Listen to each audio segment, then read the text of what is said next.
we had another presidential debate. And the first thing that came to my mind is how in the entire did we end up with these two douche nozzles to be the candidates to represent our country.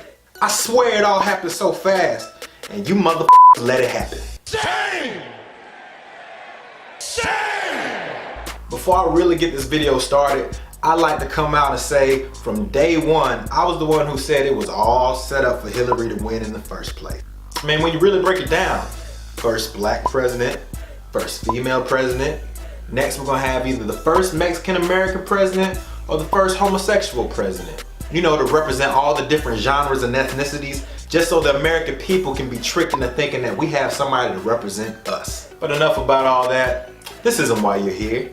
You're here for me to roast these two purge-looking characters to oblivion. And that's exactly what you're about to get. Let me go on record by being the first to say that I'm not the one to tell you how to vote. I don't have a horse in the rigged race of the powerless. But I really need to know, how can somebody support someone that supports sexual assault on women? Damn it, if you vote for Donald Trump, I want the Cosby Show back on air. I haven't seen a rerun of Dr. Heathcliff Huxtable ever since his allegations came out, but you mean to tell me I have to look at this possum toupee wearing motherfucker every single day? And he might be the president of the United States? I mean, this idiot really said grab her right in the... Why would you even want to do something like that? Me for one, I love, but I ain't never wanted to grab one. Pet, lick, finger, caress, yes. Grab? No! No! No! I can't respect anybody that doesn't respect women. But let's not just bash one candidate. We all know that Hillary Clinton is a lying sack of shit. I don't trust any white person with long hair that doesn't move. It looks like a perfectly groomed bird's nest on the top of her head. And let's not even get started on that last debate they just had. It was ultra childish.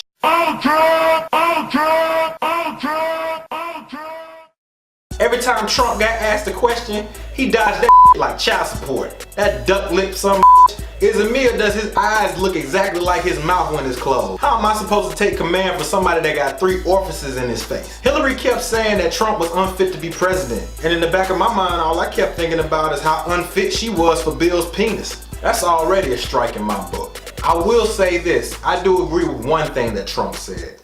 You know, it's just awfully good that someone with the temperament of Donald Trump is not in charge of the law in our country. Yeah, because you'd be in jail. All I'm saying is, I have classified emails too. Some of them containing nude pictures. But I'd be damned if they just vanish into thin air. Mr. Trump brags about how he got over the government when it comes to paying his taxes. And I have plenty of friends that support his way of thinking.